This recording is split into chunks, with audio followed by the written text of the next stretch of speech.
to introduce you to Elena. Now, Elena, okay, first off, it's 1 o'clock in the morning for her. So a big thank you for joining us.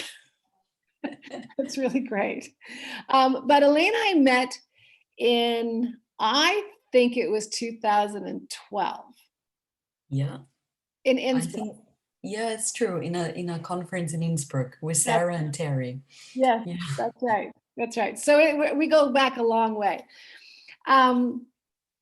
Travel and meeting people is what Elena's about. And but there's also a background. So she has a master's degree in international tourism management and has worked in tourism management in Paris and Madrid. She's lived in New Zealand, where she immersed herself in the Kiwi and Maori cultures and spent an entire summer as a national park guide in New Zealand, right? Of course. She's taken 2 round the world trips, and in our little conversation before, you all joined us, she was telling that there's plans for a 3rd with her son in this case. So in 2015, she wrote the Creative Traveler's Handbook. And I had, yes, there you go. I had the pleasure of publishing that for her. So it's just a great resource for people. Elena speaks 7 languages. Yeah. And she writes her blog on creative. It's called CreativElena. It's her blog, and she's spoken at conferences around the world on creative travel. So, she's just this massive, fabulous resource. But the real reason, in addition to all that, is that Elena has a spirit and an energy that is very special. And so, we're really happy to have her enthusiasm for creative travel here with us tonight. So welcome, Elena. Thank you very much, Janice. That's VIP status. Red carpet rolled out. Thank you so much. But of course. I'll try and do my best for was it 1 a.m. in the morning here in Vienna, but right.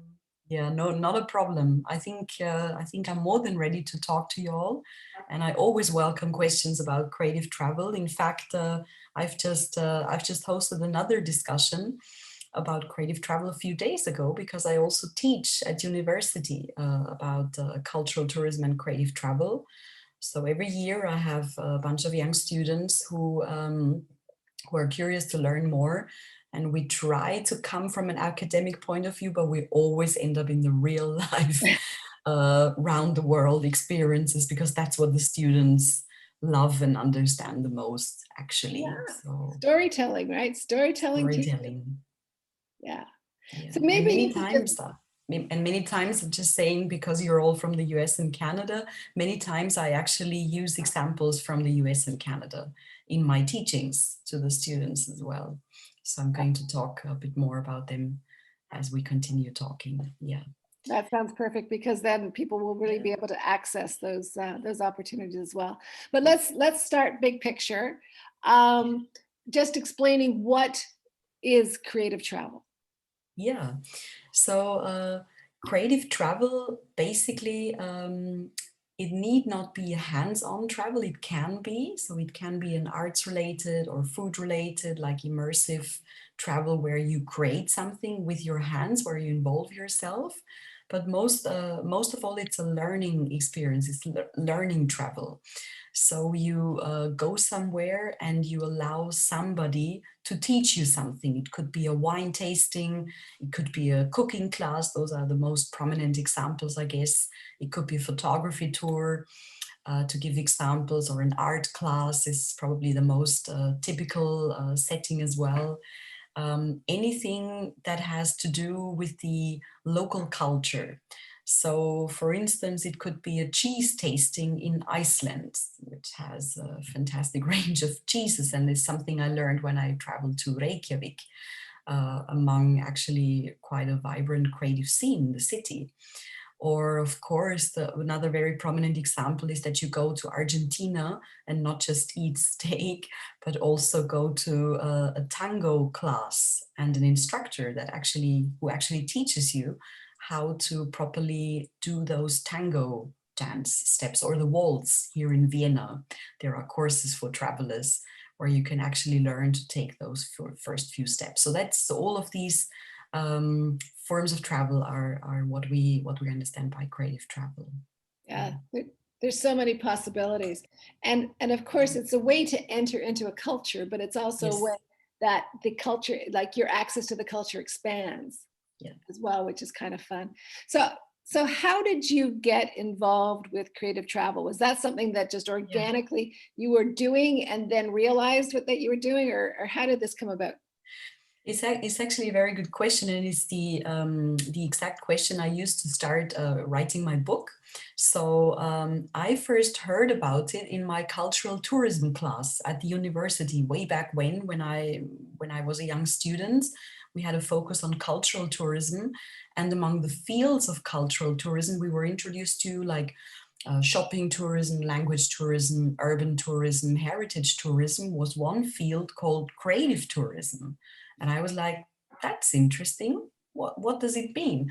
And it was at the same time that creative tourism evolved as a concept in cultural tourism research, as a form of cultural tourism, away from the passive museum gazing traveler to the more active interactions with local people, where you could actually visit a craftsman workshop or a studio and actually go and paint with a local artist, for instance. And there were many initiatives happening at the same time. So one of those is the Creative Cities Network of the UNESCO, came about in the early 2000s, I think. And then Santa Fe, New Mexico, hosted the first ever creative tourism conference in 2008.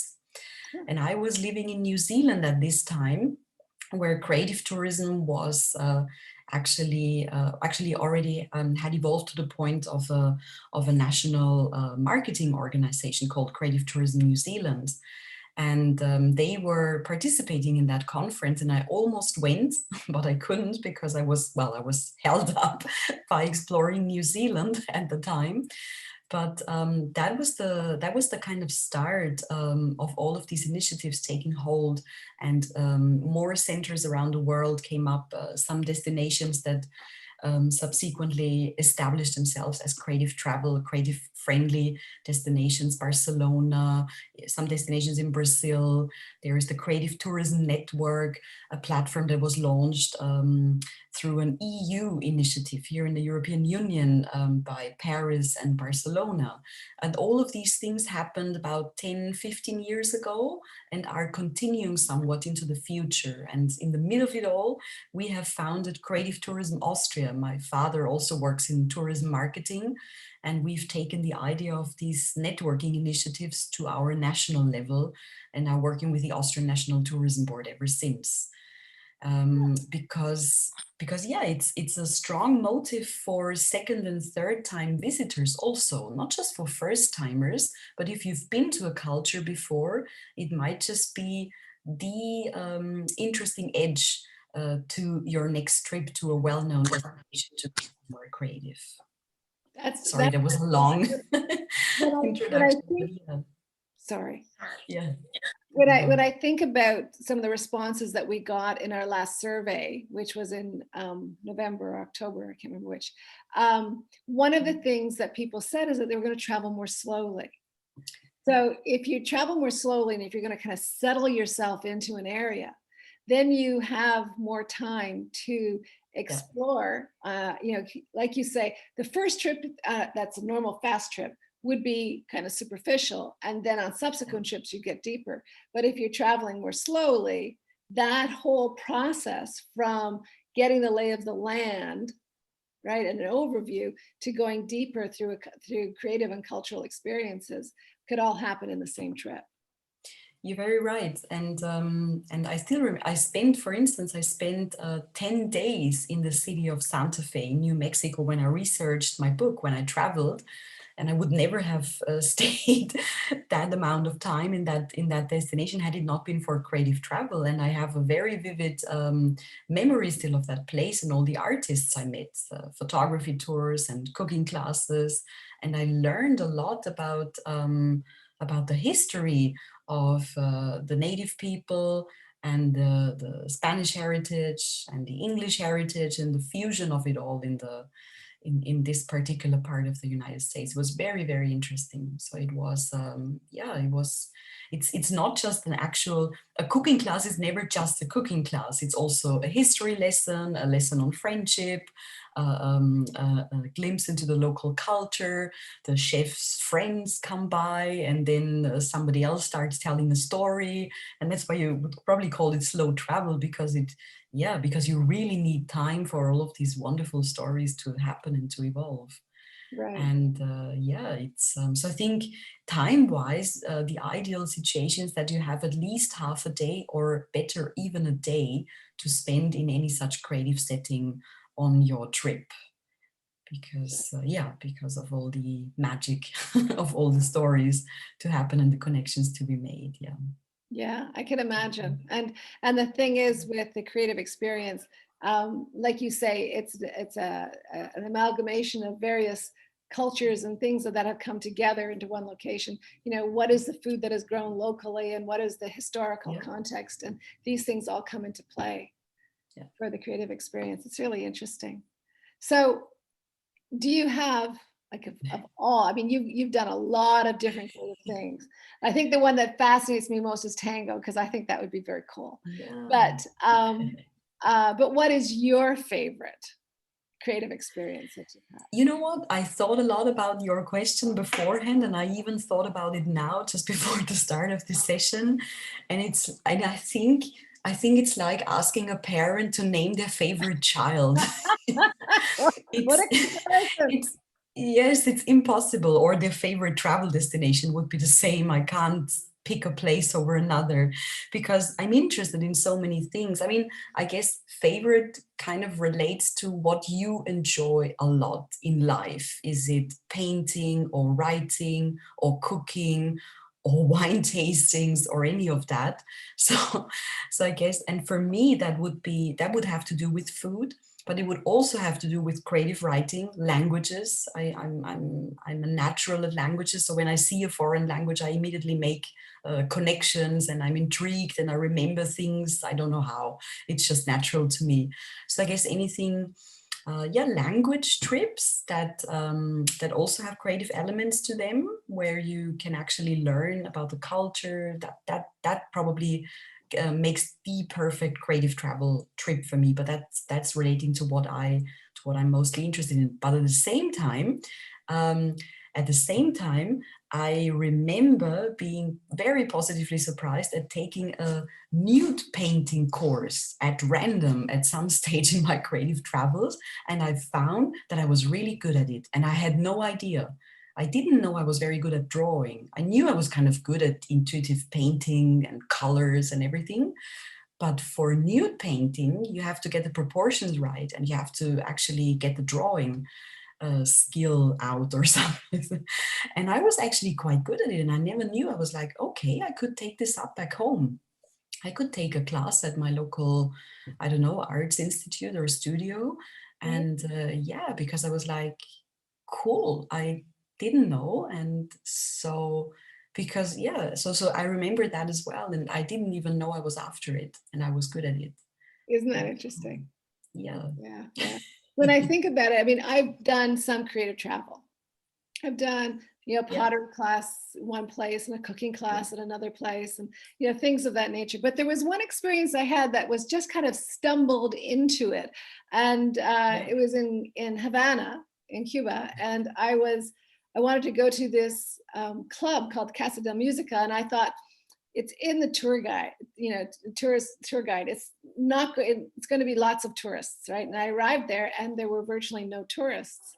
Yeah. And I ended up in the club and meeting a tour guide who had brought some other people in, and he taught me how to salsa. And I will never forget that. Yeah. Yeah. Right? It was just such a um, Yeah. such an energetic, immersion into the culture that you don't get in other ways. Yeah, So and you will I never think that's forget the what we do. people either, and what you've learned. You will never forget the people either, and what you've Absolutely. learned in that setting. Yeah. Absolutely. Yeah. And I think it does probably slow things down, right? Because you can't learn pottery or to paint a nude or Mhm. whatever um, in an hour, right? Exactly. It's a longer Yeah, process. that's why I think creative travel almost equals slow travel, because yeah, one requires the other. Because like we say, you need time to get over the threshold in the literal sense, but also inside. You really need to get into that state of mind where you allow something creative to express itself, because at the beginning we're often shy and we have inhibitions, and we many times we come with this thinking we can't do this. We're told we can't sing, we're told we can't draw, we're told we can't cook. And many people go through life with this and they're like, I can't sing. And they're 36 and they end up in a in a setting where music is experimented with and you're encouraged, and I can't. So, and no, the answer is of course no, everybody can, but it's just something that we need to unlearn first almost. And and when traveling, and especially solo traveling, that relates to your motto as well, many of these inhibitions are not there because the setting is new and unfamiliar, and it's like, you know what, nobody knows me, I might not know myself, I might just try. And that's when a lot of these things actually really deeply impact you and surprise you about yourself when this happens. So it's almost therapeutic in a way, in this context. For some people it is, and I've witnessed that, especially with singing and painting, because that's what we carry from school. Either we can or we can't. Yeah. And I So think that's, I think that's really an important point. And it's something that yeah, I really noticed that so many people their self-concept is tied up with who they were as a teenager sometimes. yeah, How introverted they are or what their skills are, things like that. Whereas, there may have been some 20, 30, 40 years of growth. yeah, And so to recognize that and to step into a situation where you can experience that. And it's funny you should mention singing, because I did by chance wander into a community drop-in choir in Vancouver one time. And it was wild. It was fabulous. And I was just standing amongst all these people, and this woman would teach a song a night. And we'd harmonize. I know nothing about this stuff, right? And away we went. It was really quite extraordinary. yeah, So yeah, things like that can happen. So yeah, exactly. I wonder about planning a creative trip. Mhm. Like how does one go about it? Do you research? Do you research multiple days? Like, is the whole trip creative, or do you punctuate the trip with creative activities, or just how do you Mhm. go about it? There are online travel directories. Some of them I've mentioned before. I can also put them in the chat or send them to you. There are a few websites, the Creative Tourism Network, and if you Google creative tourism, creative travel, a few resource websites do come up. And of course, my blog has a lot of information about creative travel destinations and places.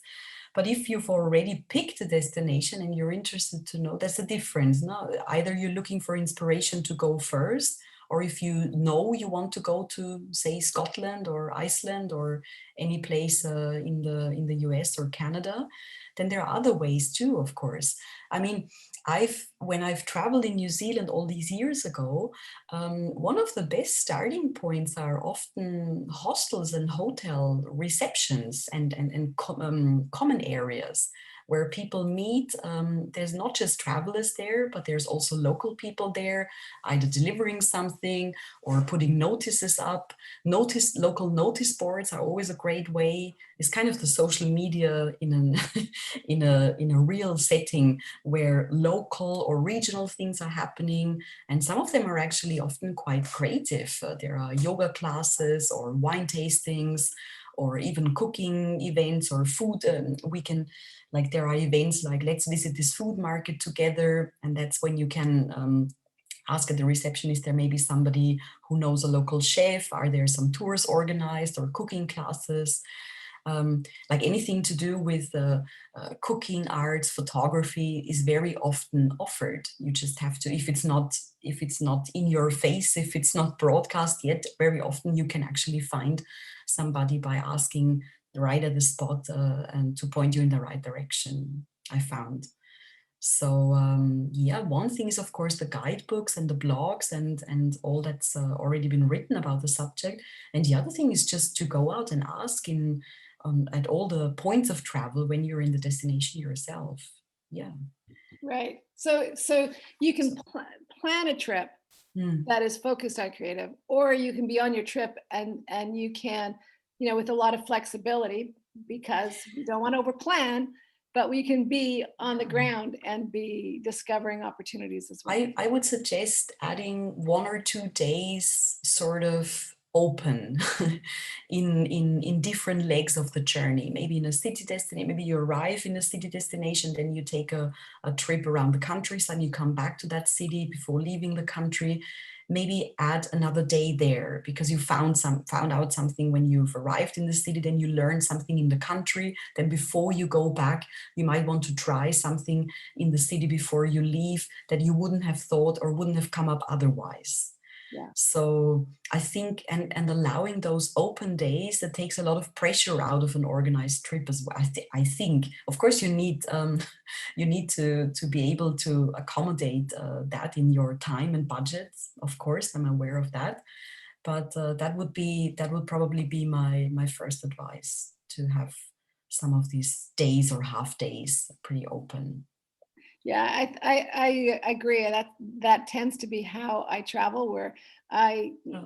certainly have some ideas of things that I want to see or Yeah. do, but have a lot of flexibility so that when these opportunities arise, Yeah. they can be taken advantage of. Yeah. Exactly. Maybe it's a good time to pause. Are there any questions So far. that people have? We do have a question here. Maria would like to know, Elena, do you have some outstanding creative experiences to share, particularly perhaps in Italy, Bali, or Greece? Yeah, interesting. Thank you for this question. I haven't been to Bali, unfortunately, so I have to pass on that. But Italy and Greece, definitely. So I've written about both countries on my blog. And I've been to Italy several times in recent years because Italian is the last of the 7 languages that I'm intending to master still learning. But so especially in Italy, to me, it seems almost everything in Italy is connected to creative travel because just of the way people are. They're very outgoing and wanting to share and almost take you by the hand and lead you to get to know somebody else, something else, another activity around the corner. So if you go to Italy and you want to immerse yourself in something related to food and language and culture, is almost a guarantee that something comes along. That's what we understand by what we understand by creative travel. And in Greece, I can recommend the south of Greece. I've been to a place on the Peloponnese, Kalamata, where the Kalamata olives are harvested, and you can actually participate not just in the harvest, but also in the season when they open the big jars. They have to stay in jars for almost a year, those olives. And I was there at a great moment when they open the jars and have the first tasting of the fresh Kalamata olives in, what is it, September, I think. They have to stay there for 9 months or something. So that's a great place. But there are other places around Greece. Meteora, the monasteries in central Greece, are an amazing place to visit as well. We've done a photography tour there, a sketching, hiking, sketching.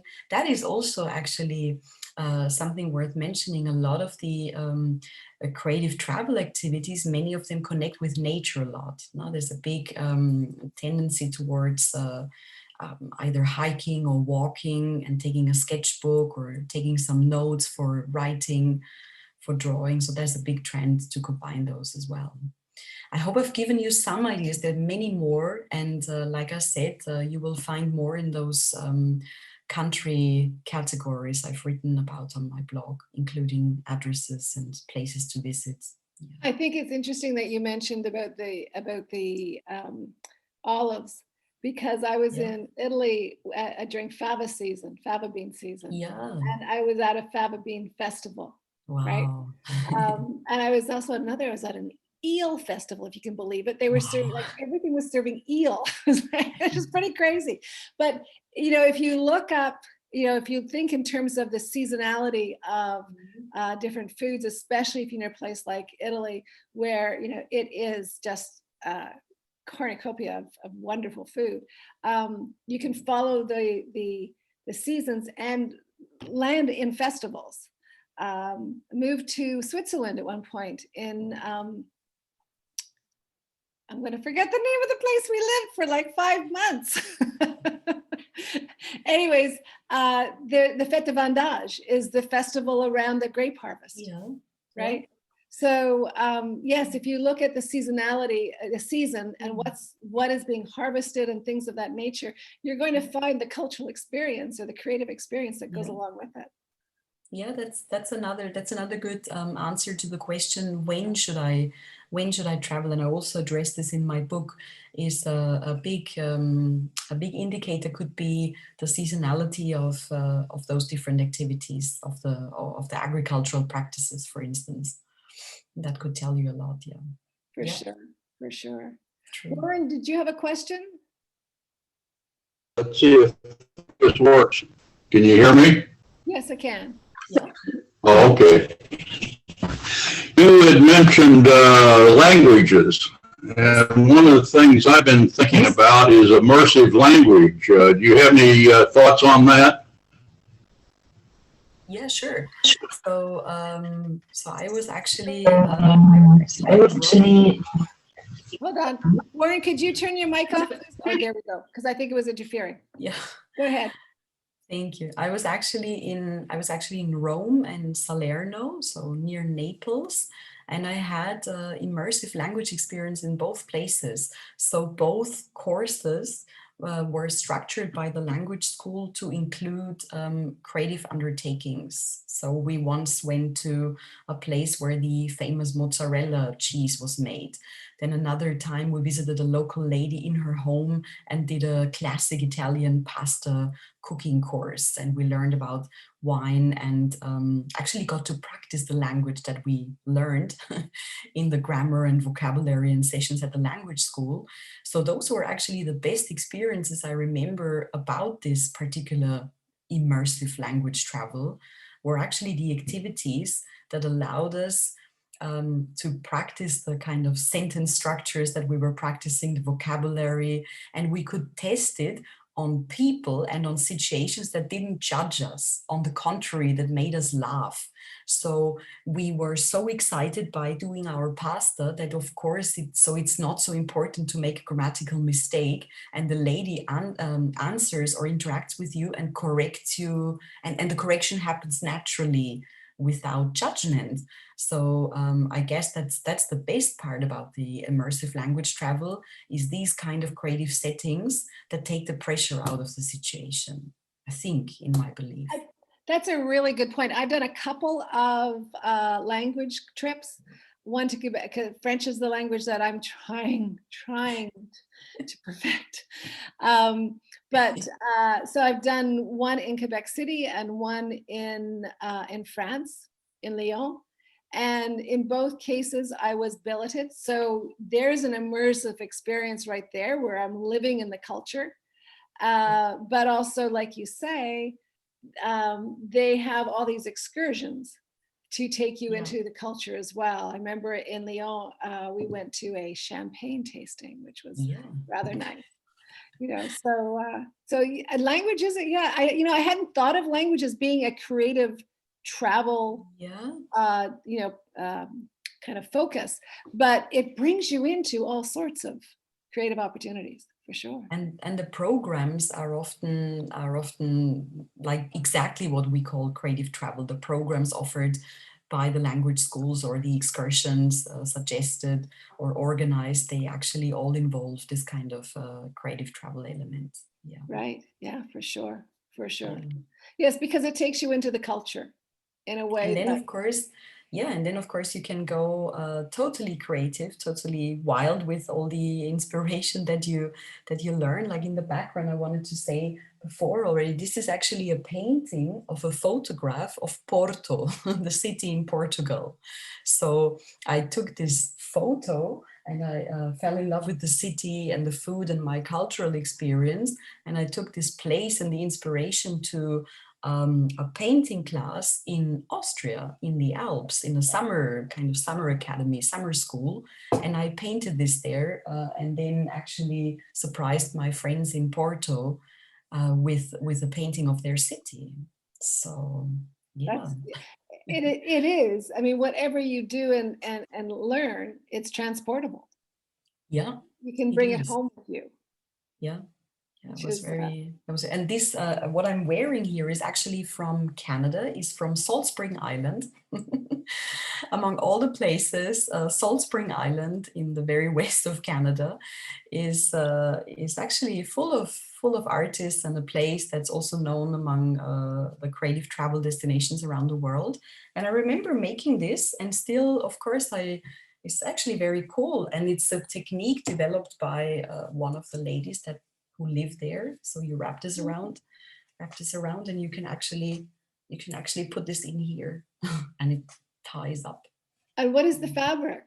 It's felt and Oh, it is some felt, kind of okay. some I'm actually not sure. Most of it is felt. It was a felt making process, but the design, the pattern is hers, and it's actually, yeah, it always reminds me of that trip and of that lady I met there. It was a very cool souvenir. So Yeah. my mom likes it so much, she made me promise her to go back there and make her another one. Yeah. It does So, result in the souvenir that has real significance, doesn't it? yeah, it does. It does. And also it's you think about consumption and you make something like this yourself in a day. It also teaches you, let's say, not to buy too much, because if I have this, Oh, we've lost her. Oh, you're back. I'm back. Sorry.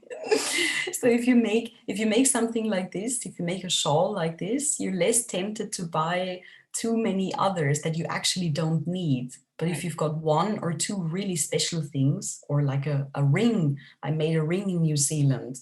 So I have this ring, or I have this souvenir, or I have something else that I made.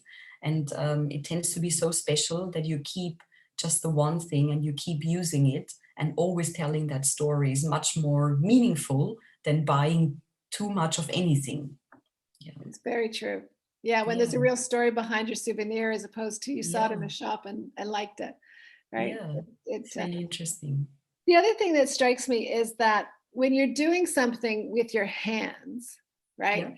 And the process is going to take, say, a day, you have lots of time for conversation and being able to delve into the destination through the eyes of your teacher or your guide or whomever.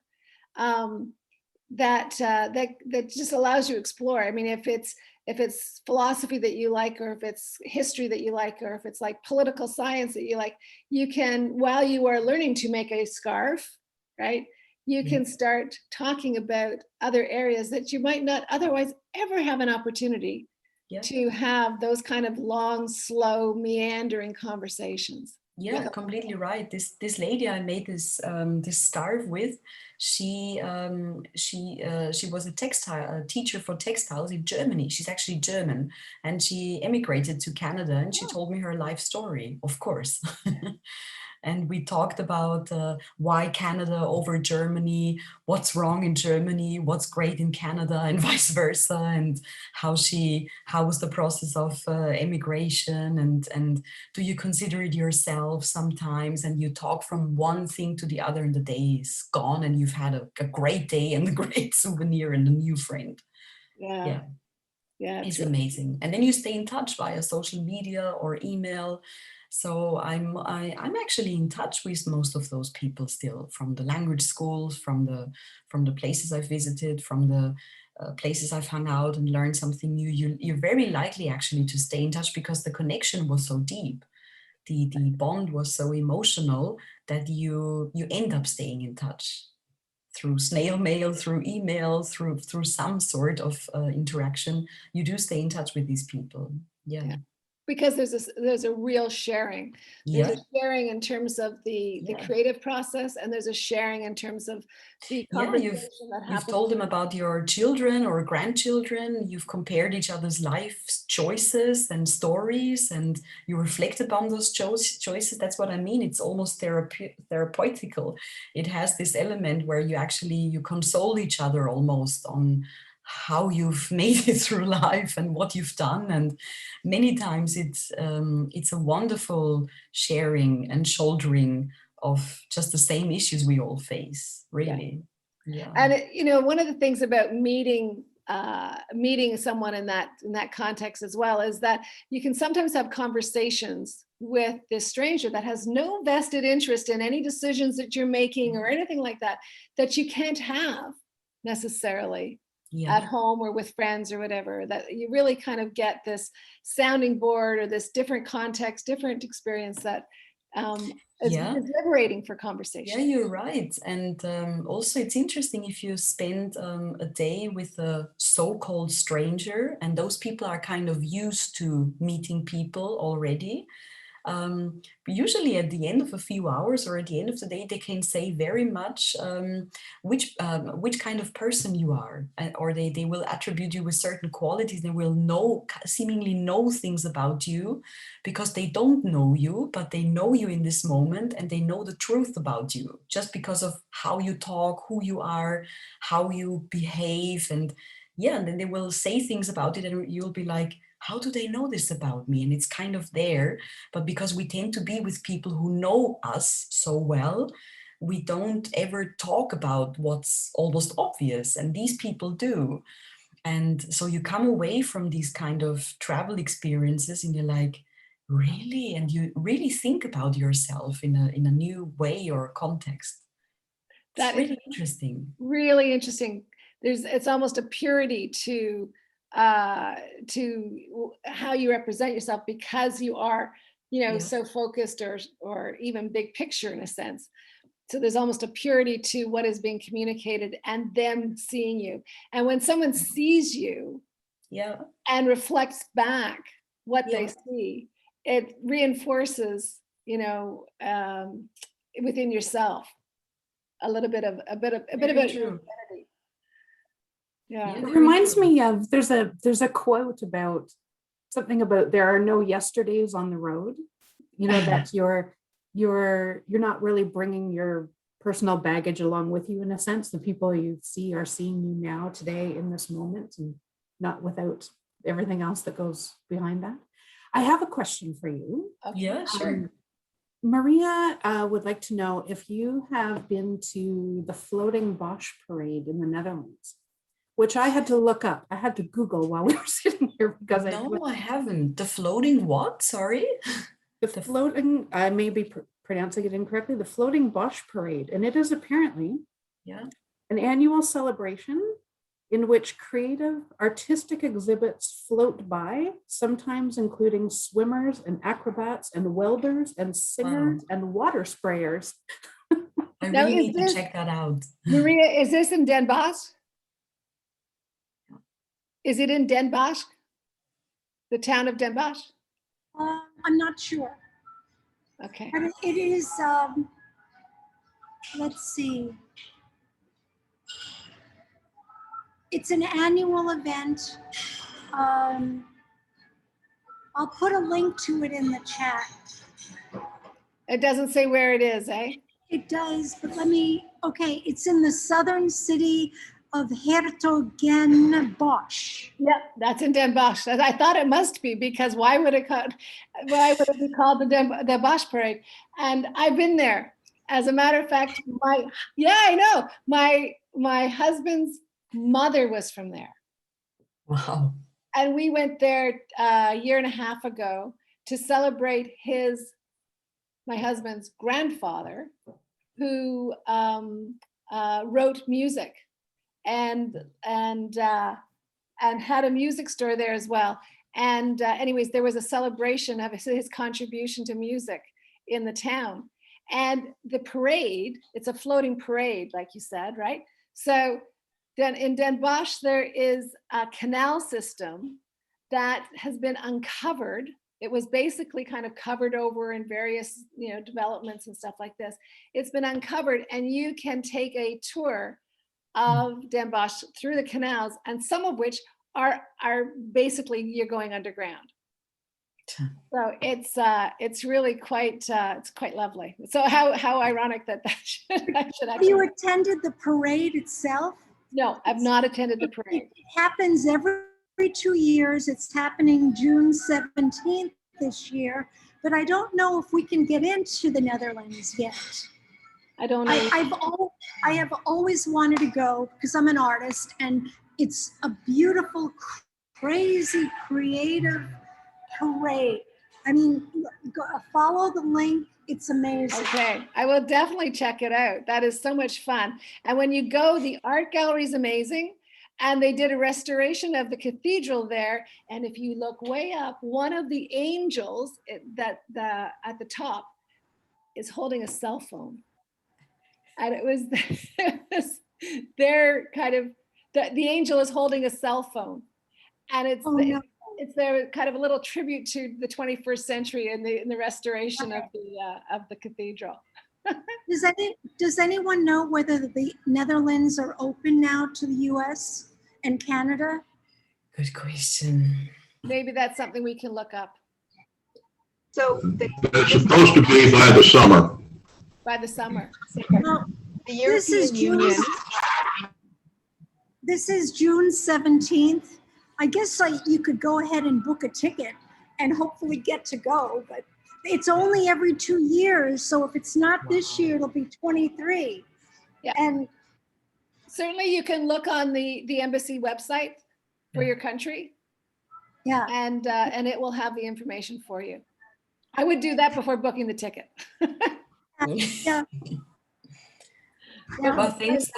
Thank you, Maria, for bringing this to my attention as well, because this is something I definitely need to look up, not just to go, but also to share and discuss with my students. I still have a few classes with them this term. Sounds great.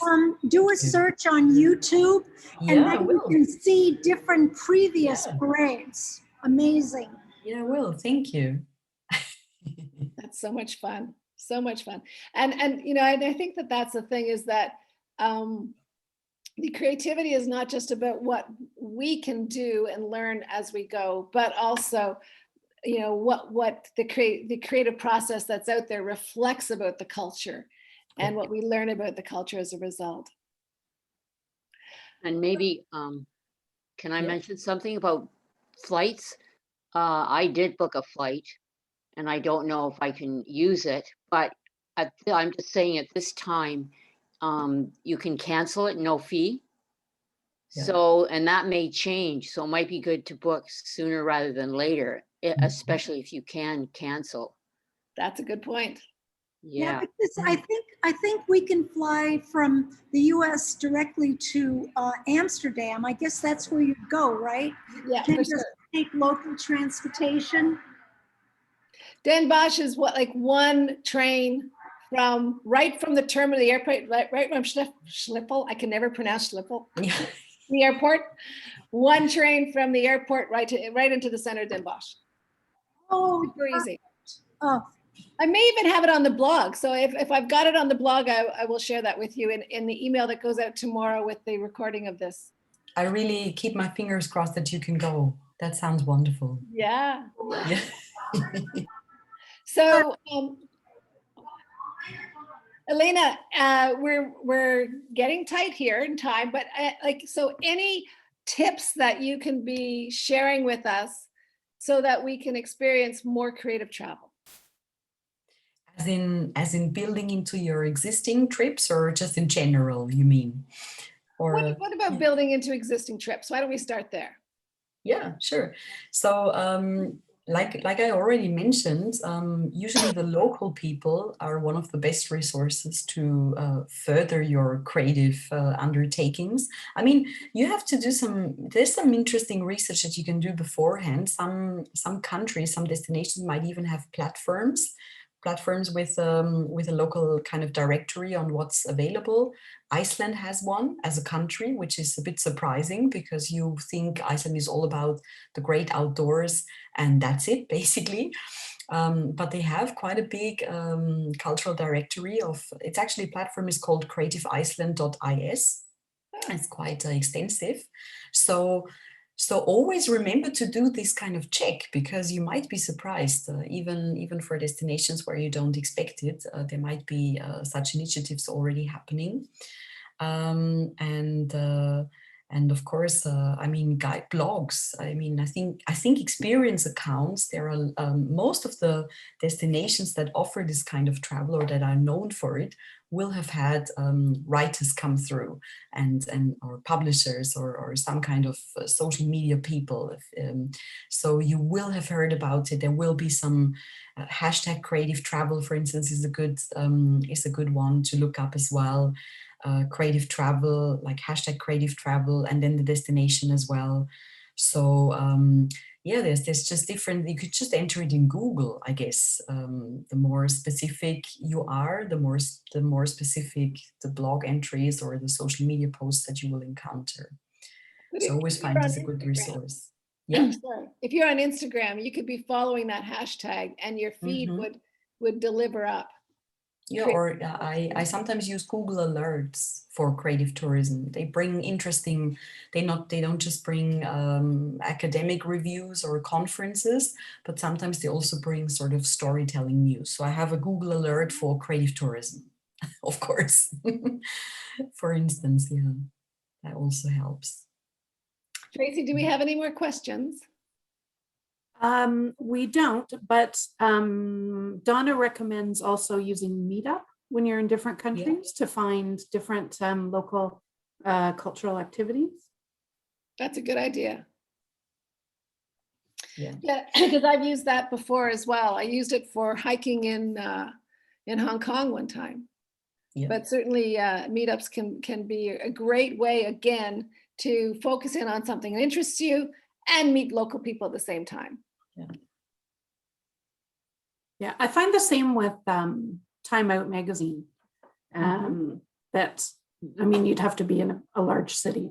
I don't think that they have them outside of large cities, but that's also a good place to look. Yeah, for sure, for sure.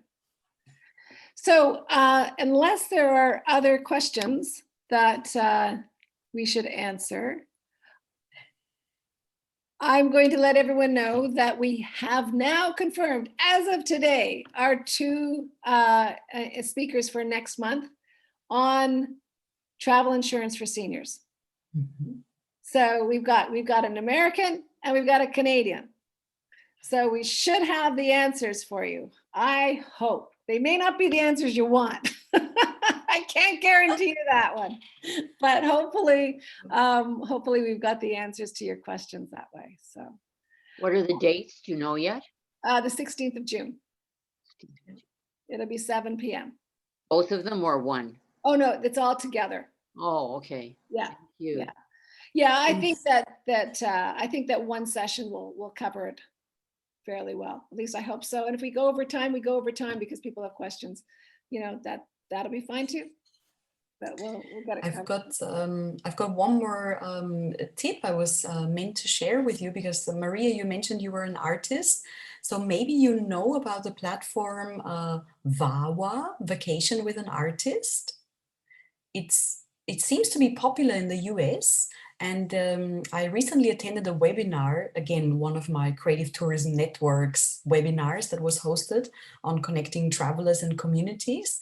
And there was a lady from this network, and I find it a really good website. I'm going to put it in the chat, and I really like their video.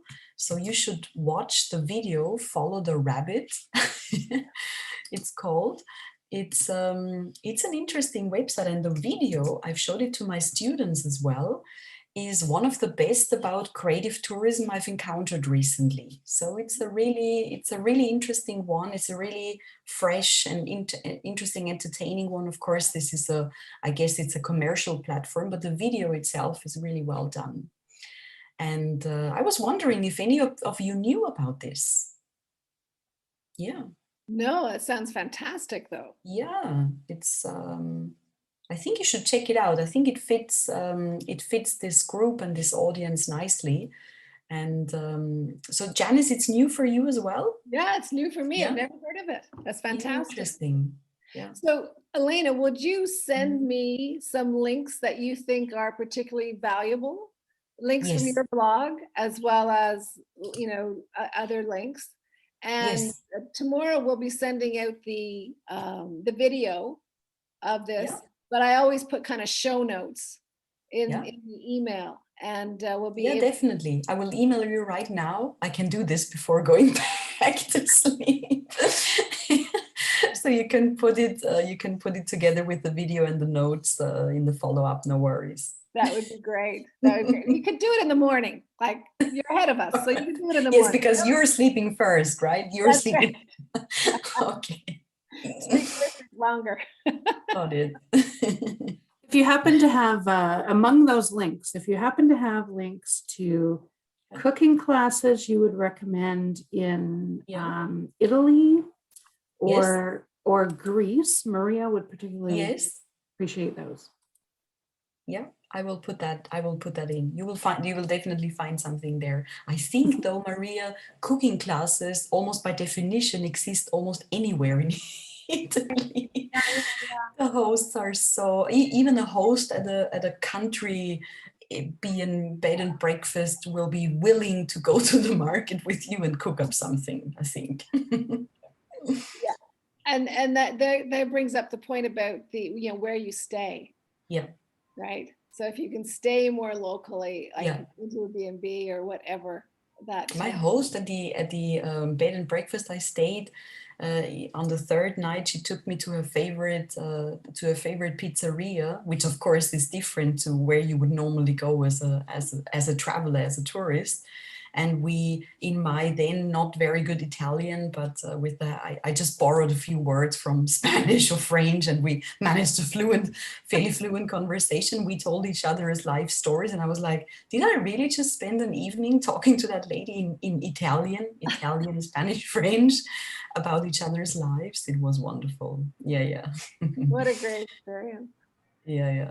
I want to say that I put in the chat a Greek woman who does cooking classes in the Peloponnesos, the southern part of Greece. I am Greek, and she is a great cook. She does great cookbooks. I love her cooking. So, and I'm curious because I just wanted to know if you knew of her. Her name is Diane Kokilas. No, not yet, but I have to check it out. Thank you. I suspect that we are going to have a really good email with lots of great resources for everybody. So this is good. Thank you very much. Yeah. You're all bringing really interesting, also new things to my attention. This is maybe a good final note for creative travel. You think you know what you're getting, and you're getting way more because it's a mutual exchange. Like here, I'm meant to sort of be teaching and telling you something, and at the same time, by the nature of the conversation, of course, you are teaching me something at the very same time, and that happens all the time. I think that's why the energy is so special in these creative travel experiences, because it works both ways and it leaves nobody exhausted. Like, it's not just as if the tutor or teacher or local person gives and you receive, it's mutual. That's beautiful too. Yeah, that is a great note to finish off on. Yeah, for sure. That it's a reciprocal, by its nature with the creative process, it's reciprocal. Everyone learns. It's wonderful. Yes, it's wonderful. Very true. Yeah. Thank you very much. I'm very pleased we could have this conversation. and I'm pleased to meet all of you. I would love to meet you eventually. I hope we can stay in touch somehow. Please have a look, and if you find if you still want to know something, you can contact me through my blog as well. Yeah, will for sure. send all the That sounds details. good. Elena, thank you so much. That was really wonderful. Thank you very much. No problem at all. It's 2 a.m. here, but I feel like I don't know, I feel very energetic right now.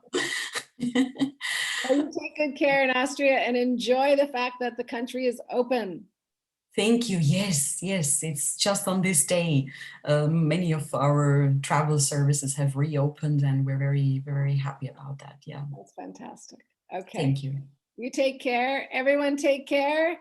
And Thank we'll you. see you next month. Thank you again. Bye. Bye-bye. Bye.